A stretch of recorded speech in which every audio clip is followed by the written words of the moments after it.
अस्सलामुअलैकुम, मैं अफसर मैसूरी। नाजरीन इकराम, 28 दिसंबर A to Z news Mysore.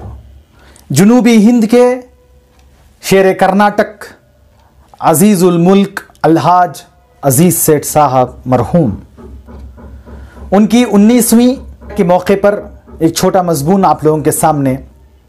Alhaj Abdul Sattar अब्बा सेठ साहब के फर्जंद जनाब अलहाज अजीज़ सेठ साहब की पैदाइश मुवर्रिख 1 जनवरी 1921 बामकाम मैसूर में हुई। शहर बगदाद में हज़रत महबूब सज्जानी खुतबे रब्बानी मीरान मुहिद्दीन हज़रत शेख अब्दुल क़ादिर जिलानी रहमतुल्लाह अलैह के पहलू में मुतफिन अपने दादा मोहतरम रहमतुल्लाह सेठ की याद में आपका नाम अजीज़ रहमतुल्लाह सेठ रखा गया। बाद में सिर्फ अजीज़ सेठ साहब के नाम से शोहरत पाई। अय्याम तूफीली से ही आबाई कारोबार का ढाट न देखा। शहर मैसूर में गुड शफाट कॉन्वेंट और AHP स्कूल में लॉयरी सेकेंडरी तक तालीम पाई। बचपन ही से घुड़सवार का शौक़ था। वालिद मोहतरम ने अपने आबाई कारोबार पर ध्यान न देते हुए समाजी व मिली खिदमात में ही गुम रहे और अपना आबाई कारोबार दिन ब दिन जवाल पजीर होने लगा। जनाब अजीज़ सेठ साहब पुराने ठाट बाट की अना को छोड़कर गरीब अवाम में घुल मिल गए। शहर में जा बजा बीड़ी के कारखाने थे, जहां मुसलमान औरतें व मर्द बीड़ी साजी से हासिल खलील व मजदूरी से बहुत तंग दस्त ज़िंदगी गुजारते थे। इन मुफलिस व मजबूर बीड़ी मजदूरों की तकालीफ से मुतासिर होकर उन्हीं की ख्वाहिश पर अपने आबा के नक्श कदम पर समाजी खिदमात में दिलचस्पी ली। बीड़ी मजदूरों के फलाह व बहबूदी के लिए शहर में पहली बार बीड़ी मजदूर यूनियन की दाग बेल डाली और उनके हुसूल हुकूक के लिए कमर बस्ता हो गए, जिससे शहर के बीड़ी कारखानों के अक्सर मुसलमान मालिक उनसे नाराज़ हो गए। इस नाराज़गी को खातिर में ना लाते हुए बीड़ी मजदूरों के हुकूक दिलाए, जिससे उनकी इजरतों में मजदूर इस अक़दाम से आपको अपना मसीहा माना। सन 1975 में मुनक़िद हुए असम्बली इलेक्शन में अपने ताया मोहम्मद अब्बा सेठ के लिए काम किया और कामयाब बनाया। उनकी जीत से सियासी सरगर्मियों में हिस्सा लेने लगे। सन 1948 में घर में इतला दिए बगैर बीड़ी मजदूरों की ताकत के बलबूते पर आपने मैसूर म्यूनसिपल काउंसिल का इंतखाब लड़ा और कामयाब होकर सियासत में कदम रखा। शहर के सियासी रहनुमाओं ने उस नौजवान की खूब हिम्मत अफजाई की। सन 1960 में लेजिस्लेटिव काउंसिल उस वक्त कंदाया अदा करने वाले अवाम को ही वोट डालने का हक था। इंतखाबात जीतकर आयून के वाहिद मुसलमान रुकन होने का एजाज़ पाया। आज़ादी से पहले शाही हुकूमत इस आयून के अराकीन नामज़द कर दी थी। MLC बनकर आपको मिल्लत के बेशुमार मसाइल हल करने का मौका पाया।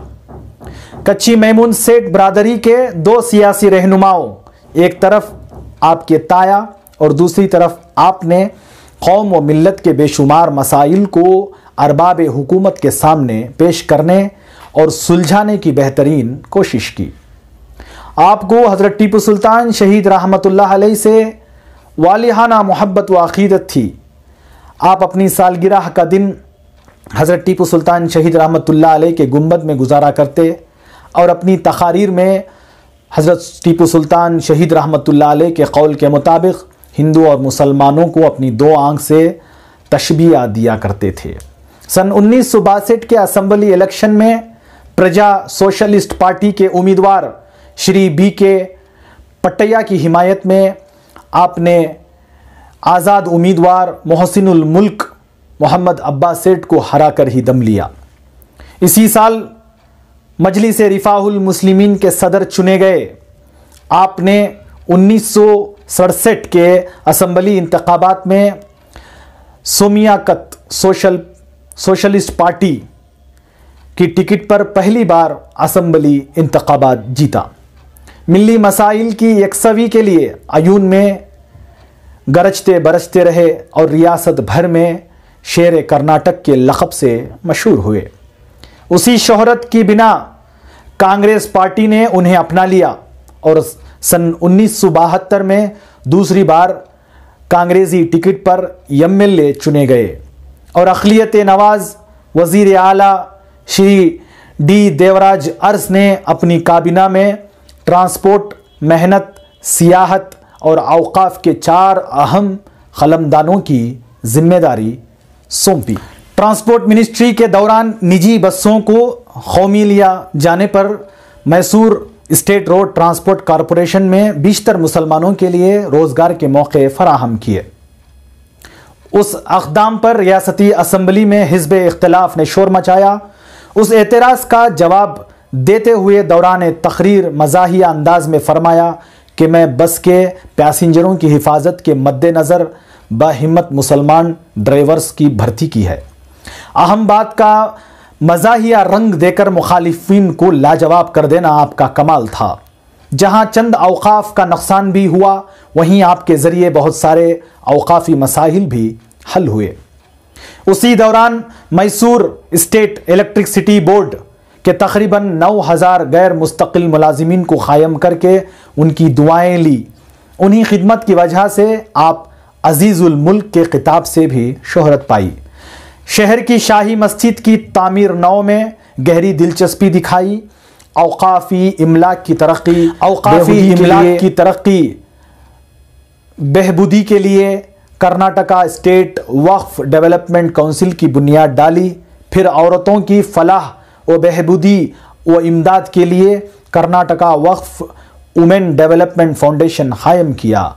बरोज़े चहशुम्बा मुआर्रिख 26/6/1975 इमरजेंसी लागू होने से मुल्क में मुखालिफ कांग्रेस हवा चल रही थी, लेकिन श्रीमती इंदिरा गांधी की अक़लियत नवाजी की बिना 1968 का रियासती इलेक्शन कांग्रेस की टिकट पर ही आपने जीता और रियासत के वज़ीर बराए सनत व औक़ाफ़ की जिम्मेदारी बखूबी निभाई। कौमी व मिली मसाइल पर कभी समझौता न किया और ठोस कदम उठाना उनका शेवा रहा। रियासती सतह पर कमीशन रिपोर्ट में मुसलमानों के लिए रेज़े रोशन का मुतालबा हुकूमत के सामने रखा और नताइज की परवाह किए बगैर उसे मनाने में कामयाब रहे। कौम ने भी आपकी सलाहियत का एतराफ़ करते हुए उन्हें क़ाइद कर्नाटक का दर्जा दिया। मस्जिद कमानी दरवाज़ा की जदीद तामीर नौक करवाई और आपने देराना ख्वाब को शर्मिंदा ताबीर करते हुए उसे मस्जिद या अल्लाह का नाम देकर, लिहाजा सन 1994 के असम्बली इलेक्शन में कांग्रेस में होते हुए तकनीकी वजूहात की बिना हवाई जहाज़ निशान लेकर बॉर्न टू विन से मशहूर आप पहली बार बीजेपी के श्री मारुति राव पवार के मुकाबले असम्बली इलेक्शन हार गए। सन 1999 में उसी हलके से फिर एक बार कांग्रेस उम्मीदवार बनकर कामयाबी हासिल की, लेकिन बिगड़ती सेहत की वजह आपने देरियाना दोस्त श्री SM कृष्णा की हुकूमत में सिर्फ रियासती अक़लियती के चेयरमैन के ओहदे पर ही इत्काफ़ करना पड़ा। बउम्र 80 साल क़ाइद कर्नाटक अजीज़ुल मुल्क अलहाज अजीज़ सेठ साहब बरोज़े जुमा मुअर्रिख 28/12/2001 इस दारे फ़ानी से कोच कर गए।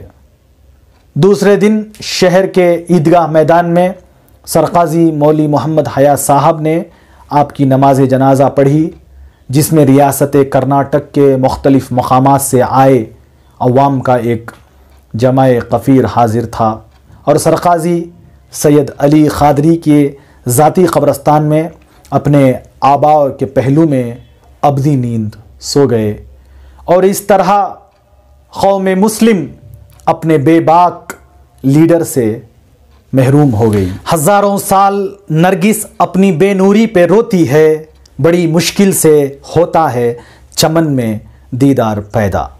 मज़ीद उर्दू ख़बरों के लिए आप हमारे A to Z news Mysore को लाइक करें, शेयर करें और कमेंट्स करें। और हमारी यूट्यूब चैनल को सब्सक्राइब करें और हमेशा अपना और अपने घर वालों का ख़ास ख्याल रखें। तब तक के लिए अस्सलामु अलैकुम व रहमतुल्लाहि व बरकातुहू।